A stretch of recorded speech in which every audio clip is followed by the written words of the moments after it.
What's up, weirdos? This is Evan Jarvis with Make Oklahoma Weirder. Got some punk music playing in the background right now.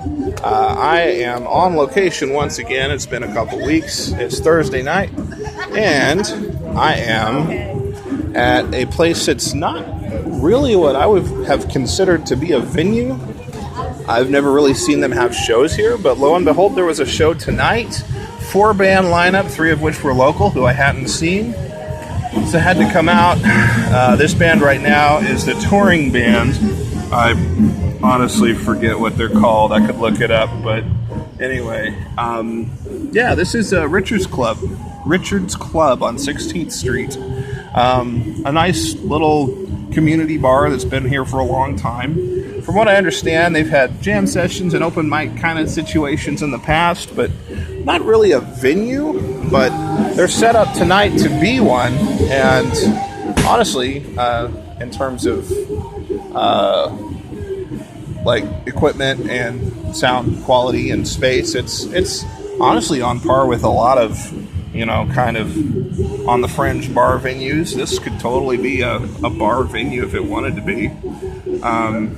I mean, everything's not really pristine, but it's got a nice live energy to it. Anyway, I'm not here to critique Richard's Bar. I'm just explaining where I'm at.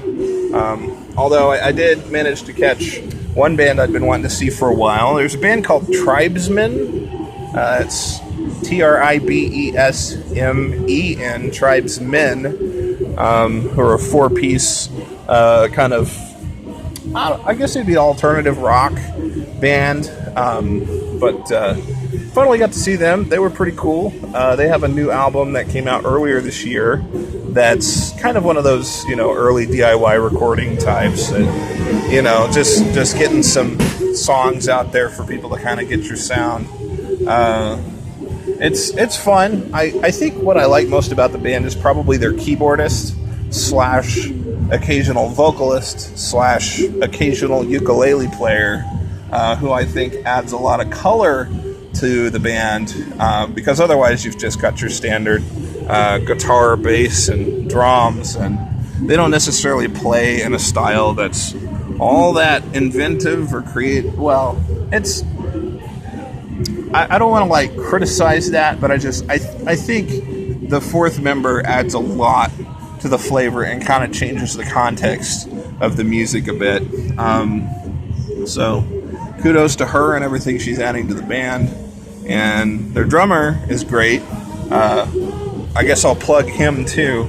The drummer for Tribesmen says, since I have your attention, and I know most everybody who watches this is a musician or highly involved in the music scene, he's looking to kind of broaden his reach a bit. He's in a couple bands right now, but he's looking to maybe join up with another one. So if you know anybody who's looking for a drummer, this guy who drums for Tribesmen is very good and very versatile as well. So I would personally recommend him if you're in need of such a performer. So that's that. Anyway, Richard's Club, interesting. What can I talk about? There's some shows this weekend. Live music on the Canal is happening. That is happening in Bricktown. That's something that happens every year. Hopefully they don't rain it out this year. I know it's been rained out in the past, and it's always kind of a bummer when that happens. It's a pretty cool deal. I mean, if you've ever been to Metro Music Fest, the ACM at UCO thing, I mean, that's been going for a while too. But it's kind of got the similar spirit of having these live outdoor stages in Bricktown. Bricktown is really not a live music district. It's really unfortunate. You compare it to something like Tulsa, where Tulsa has live original music every night in the heart of Tulsa. And in Bricktown, I mean, we just have DJs and more DJs and some cover bands, I guess. I don't know. I never see, probably not since maybe Bricktown Music Hall.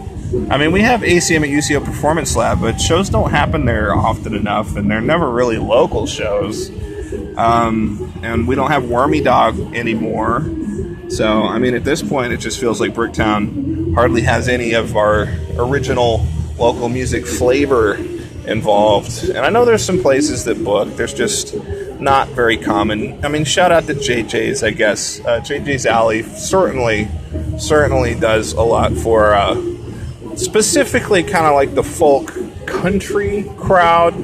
I wouldn't say that they're very versatile in the kind of music that they promote, but they do a lot for that community, and I respect that a lot. There's some others that have been talking about doing live music, but I don't know. I haven't seen a whole lot. Anyway, just all the more reason to check out and support something like live music on the Canal, which there are going to be some covers involved, but a lot of them are original artists who have original songs.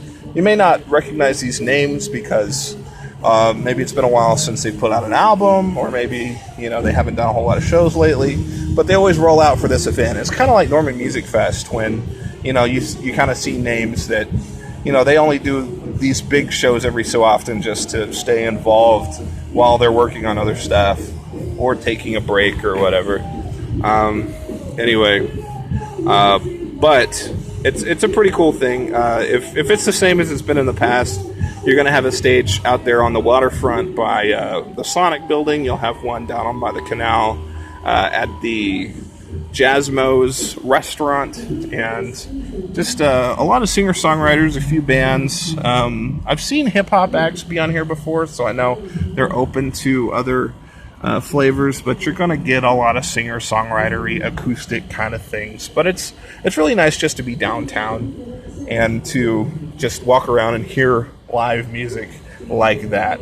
And the only time it ever seems to happen is live music on the Canal and the Metro Music Fest from ACM. So, at least in this day and age. There's other shows, of course. Scapa Q is happening again. It's the 3rd annual. This is the thing that the big news consistently puts on, just as a celebration of ska music. Sometimes they have out-of-town bands come up. Sometimes they just rock with the locals. And we have at least 3 Oklahoma City area ska bands at this point. And, it's why not just, use your neighbors as a lineup. It's a very community oriented event. They have barbecue catering. That's why it's called Scapa Q. It's ska music with barbecue. This year, there's just an address listed. I'm assuming it's a house venue, and if it's the one I'm thinking of, I've been to it before, and it's actually a pretty nice house venue. Like, there's actually a stage and everything. Again, if it's the one I'm thinking of, because there's lots of house venues that kind of come and go. But Scapa Q's happening. That's this Saturday. Big News is going to be playing. They're just now getting back from yet another extensive tour. So support the Big News, because they support so many bands and so many people. They're a great band to have as a part of the Oklahoma music scene.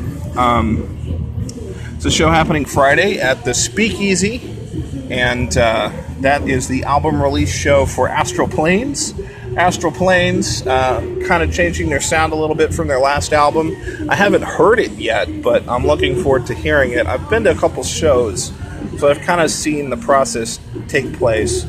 And additionally, the lineup that they have is kind of indicative of where their sound is going as well, because it's Astral Planes with Helen Kelter Skelter, who put out Melter this year, which is a crazy good psychedelic rock album.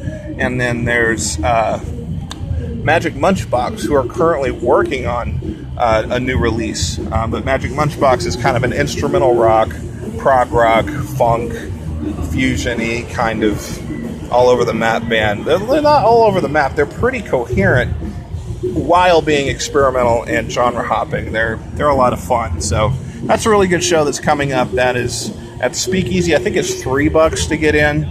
And new album coming out. Live visuals are happening at this show, so that's going to be really cool. Aaron Hale has a new album coming out. If you don't know Aaron Hale, be on the lookout for that. It's dropping next week. I'm very excited for it. It's going to be very theatrical. Also, Ali Lauren, the Ali Lauren project, dropping a new project very soon as well. Very excited for them all.